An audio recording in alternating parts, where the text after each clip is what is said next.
Hi, I'm Bev Clow. Welcome to Conversations on Caring. Today I speak with my friend Jeff. Jeff is a spiritual care counselor at a hospice. And in our conversation, we talk about caregiving, particularly in the hospice setting, and things that are helpful. Jeff is also a musician, and he talks about how music can be helpful when caregiving. I hope you enjoy this conversation. And tell us about your profession. You are a professional caregiver in a hospice setting. Yeah, well, I'm what's known as in our hospice we call ourselves, or we are called spiritual care um, counselors. Some hospices, excuse me, some hospices use the term chaplain, Mm-hmm. but I think that some people, the chaplain sounds too specifically religious or even too specifically Christian, which I mean, I know of rabbis who are, army chaplains, but anyway, I guess because of the relationship with that word, Good Shepherd has decided to call their spiritual care people spiritual care counselors. I love that.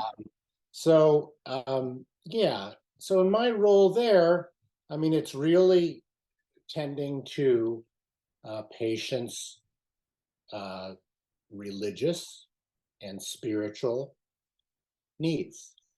What does that look like?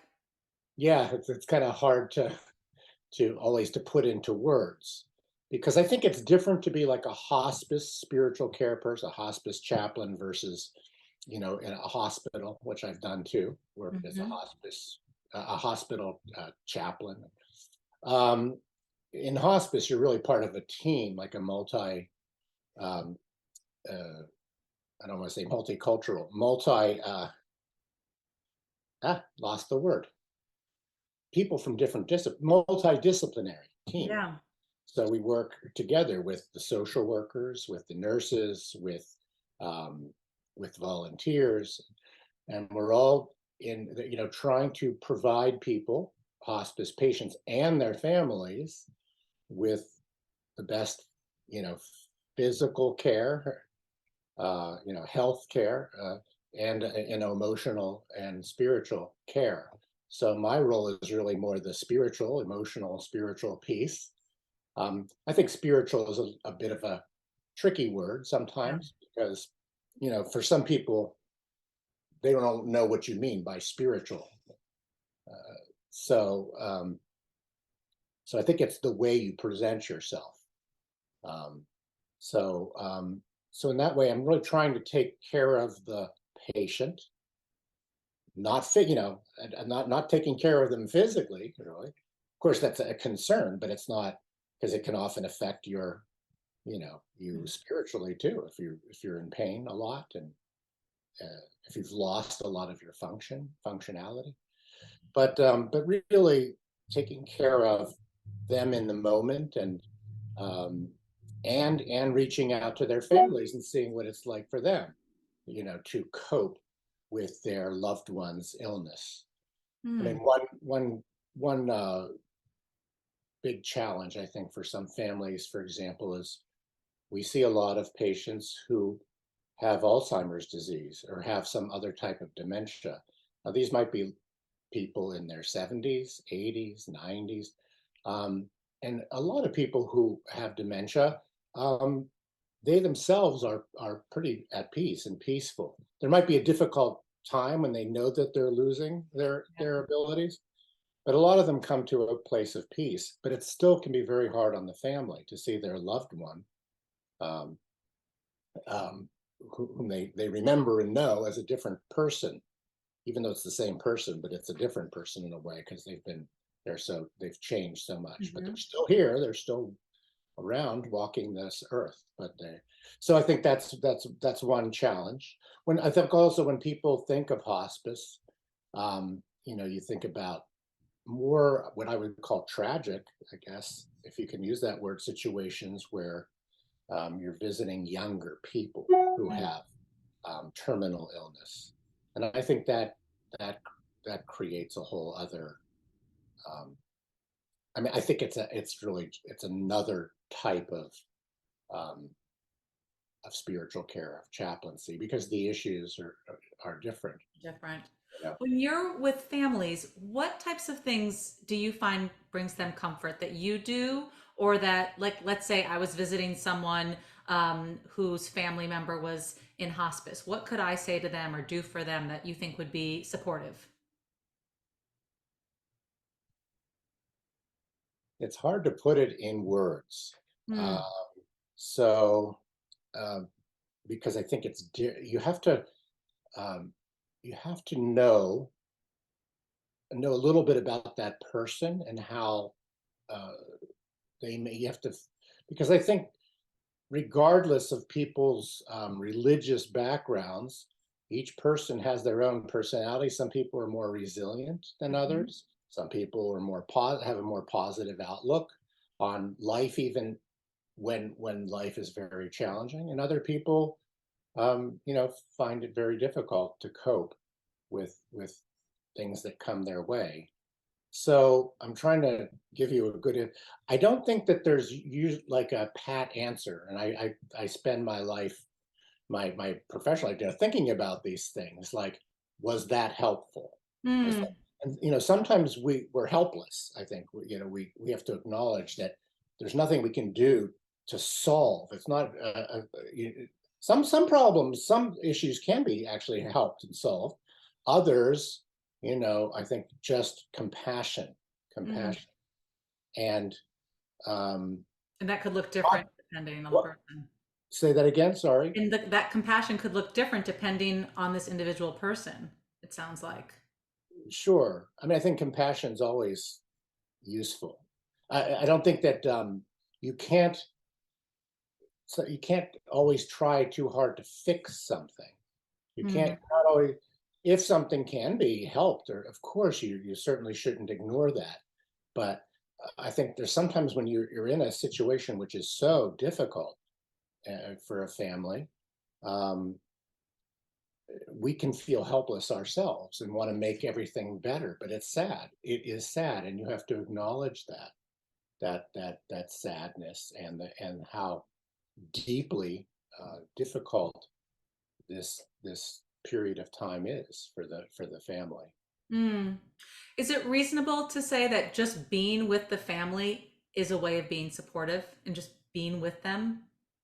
I think that's very well said. I think that being if they are if they accept your presence, Hmm.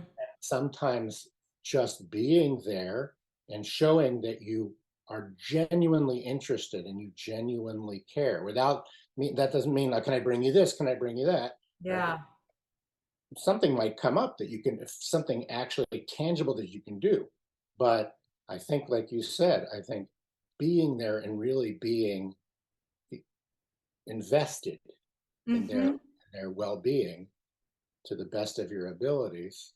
And if they, you know sometimes just listening, just listening, and not, again, not trying to fix or solve, but listening, and active listening, showing that you're really taking it in, and and amplifying their what they're saying, that, yeah, this is incredibly sad Mm. for your family. I can that kind of thing. I had a wonderful mentor who would say, he was a musical person too, a musician, an amateur musician. He would say that, it's like being an accompanist, and like a pianist who accompanies a violinist or something, and the accompanist often can make the soloist sound even better. Hmm. So accompanying somebody and being able to bring out the important things, that what's important to them at that time. Really being present and like seeing what they need. I love that. I do want to ask you one question because you are a musician. How does music play a role, and do you use music when you are with either patients or their families? Yes, and yes. It's a big part of what we say, as me, as a spiritual care counselor. It's a big part of what we say, my toolbox. The things Yeah. different ways I can be with somebody. And we do see a lot of people, as I mentioned, with dementia, different types of dementia. Alzheimer's is the most common. And a lot of those folks have very limited or no verbal abilities whatsoever.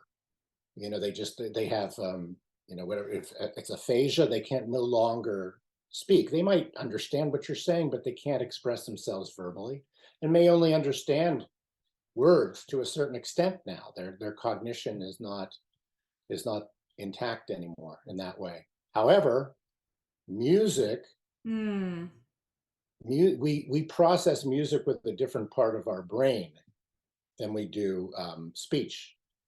If makes you've seen sense. the movie The King's Speech, the king. I think it was a stutterer, and the guy who was played by, what was the actor? He helped him speak partially by singing, singing what he wanted to say, because it accesses a different part of your Mm, mind.